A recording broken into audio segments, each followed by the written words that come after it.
හැමෝම ආදරෙන් පිළිගන්නවා නිරායස YouTube channel එකට. අද වීඩියෝ එකෙන් මම ඔයාලට කියලා දෙන්නම් වරදින්නේ නැතුව පොල් ටොපි හදන්නේ කොහොමද කියලා. ඒ වගේම මේකට අවශ්‍ය වෙන්නේ අමුද්‍රව්‍ය දෙකයි. ඒ වගේම මම අද ඔයාලට කියලා දෙනවා පොල් ටොපි වලට අඩුවෙන් සීනි පාවිච්චි කරලා හදාගන්න විදිහත්. කාන්සිය මහන්සිය නිවාගෙන hina වෙන්න ඕනේ නම් සුපිරි channel එකක් තියෙනවා. චිකා ක්‍රියේෂන්ස්.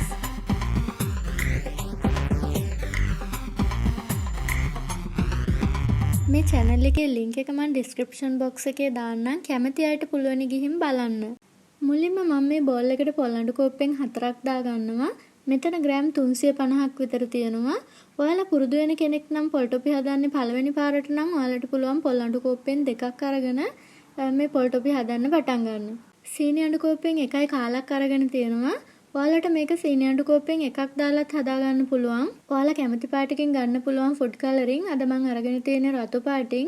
ඒ වගේම අපිට වැනිලා ටිකකුත් ඕන වෙනවා. ඔයාලා කැමති නම් වැනිලා විතරක් දා ගන්න පුළුවන්. ඔයාලට වැනිලා නැත්තම් මේ වගේ කරදමුංගු කුඩු ටිකක් අරගන්න. ඔයාලා ස්වීට් වර්ග හදනවා නම් අනිවාර්යයෙන්ම මෙන්න මේ වගේ ස්පැචුලා එකකුයි බ්‍රෂ් එකකුයි ළඟ තියාගන්න. ස්වීට් වර්ග හදද්දී මේ ස්වීට් එක හැඳි ගන්න හැම මේ ස්පැචුලා එක ගොඩාක් වැදගත් වෙනවා. ඇතිලිය ඇලෙන්නේ නැතුව ඔයාලට හොඳට හැඳි ගන්න පුළුවන්. ගොඩක් වෙලාවට අපි ස්වීට් වර්ග හදනකොට ඇතිලිය ඇඩිය ඇලෙනවා. ඉතින් මේකෙන් හොඳට සූරලා ගන්න පුළුවන්. ඇතිලියට හානියක් වෙන්නෙත් නැහැ. ඔයාලා non stick එකක හදනවා නම් ඒකට කිසිම හානියක් වෙන්නෙත් නැහැ. සල්ලි තියෙන වෙලාවක ඔයාලා ගෙනල්ලා තියාගන්න ගොඩාක් වටිනවා. මේ තියෙන්නේ මම පොල් ටොපි ටික හදලා දාන තැටිය. මම මේකේ දැන් ඔයිල් ටිකක් ග්‍රීස් කරගන්නවා. ඔයාලට බටර් ටිකක් ගා ගන්නත් පුළුවන්, මාගරින් ටිකක් ගා ගන්නත් පුළුවන්.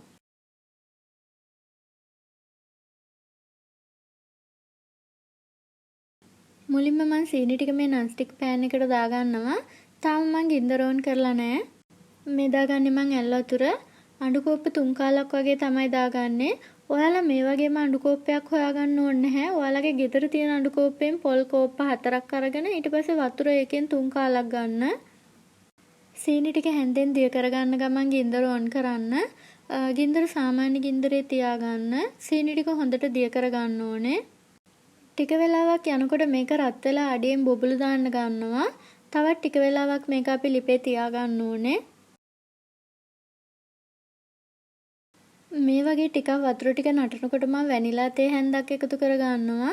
ඊට පස්සේ ටිකක් කලවම් කරනවා. තප්පර 30ක් විතර තියලා තමයි මම මේ රෙඩ් කලරින් බිංදු දෙක එකතු කරගන්නේ. කලරින් එකතු කරලා ඒක දිය වෙනකොට පොල් ටික එකතු කරගන්න ඕනේ. මේ විදිහට මම පොල් ටික එකතු කරලා හැඳි ගන්න පටන් ගන්නවා.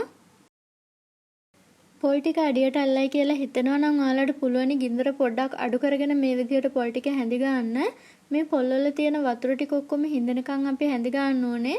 පියවරෙන් පියවර මම ඔයාලට කියලා දෙන්නම්. පොල් ටික එකතු කරාට පස්සේ මේ මිශ්‍රණයේ වතුර ගතියක් පේනවා. ඒ වතුර ටික හින්දනකම් අපි තියාගෙන හැඳි ගන්න ඕනේ.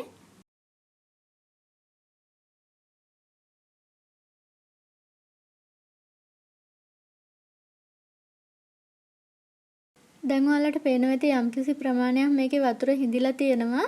මේක තවත් අපි හැඳි ගන්න ඕනේ. දිගටම හැඳි ගගා තියාගන්න. මේ විදිහට කළාම පොල් ටොපි ගොඩාක් හයිය නෑ. පොල් ටොපි වල ඇතුළ හරියට පුහුල් දෝසි වගේ හරිම රසයි. ඒ නිසා ඔයාලා මේ කරන විදිහටම බලාගෙන කරන්න. දැන් ඔයාලට පේනවා ඇති මෙතන වතුර ගොඩාක් හිඳිලා තියෙනවා.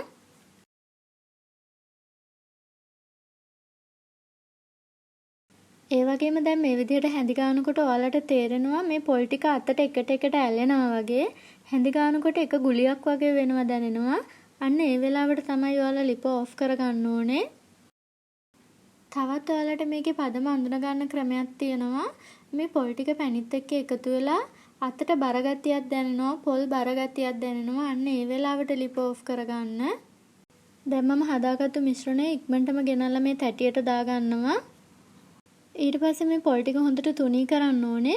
තුනී කරලා ඉක්මනටම කෑලි කපා ගන්න ඕනේ. නැත්නම් මේක ඉක්මනටම හයි වෙනවා.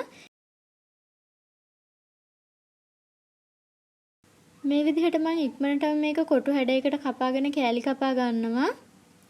ඔයාලට පුළුවන් මේක කැමති ප්‍රමාණය කෑලි වලට කපා ගන්න. මම කපාගත්තේ ටිකක් ලොකු කෑලි වලට. ඔයාලා පොල් ගානකොට පුළුවන් තරම් හීනියට ගා ගන්න. එතකොට කෑලි කපා ගන්න ගොඩක් ලේසි වෙනවා. මේක දැන් හොඳටම සෙට් වෙනකන් අපි එළියෙන් තියලා තියන්න ඕනේ. එළියෙන් තියන්න ඕනේ කියලා මම සඳහන් කරේ ෆ්‍රිජ් එකේ කොහෙවත් දාන්න එපා. කුස්සිය කොහේ හරි තැනක තියලා තියන්න කූඹි එන්නේ නැති තැනක. මම මේක ඊට පස්සේ සෙට් වුණාට පස්සේ මේ විදිහට හිමීට කෑලි ගලව ගන්නවා. දැන් මම ඔයාලට මේකෙන් කෑල්ලක් කඩලා පෙන්නන්නම්. මේ බලන්න හරිම රස පාටට තියෙනවා ඇතුළ. ඇතුළ ටිකක් තෙත පාටට තියෙනවා. මේක හරිම රසයි, කන්න අමාරු නැහැ, හයිය නෑ ගොඩක්. ඉතින් ඔයාලටත් පුළුවන් මේක ලේසියෙන්ම හදලා බලන්න. ඔයාලට මොන හරි ප්‍රශ්න තියෙනවා නම් කමෙන්ට් තීරුවේ සඳහන් කරන්න, මම ඔයාලට උත්තර දෙන්නම්. Facebook එකේ යාළුවොත් එක්ක මේ වීඩියෝ එක ෂෙයා කරන්න කියලා ඉල්ලනවා. ඉතින් තවත් වටිනා වීඩියෝ එකකින් හමු වෙමු. ඔයාලා හැමෝටම ස්තුතියි.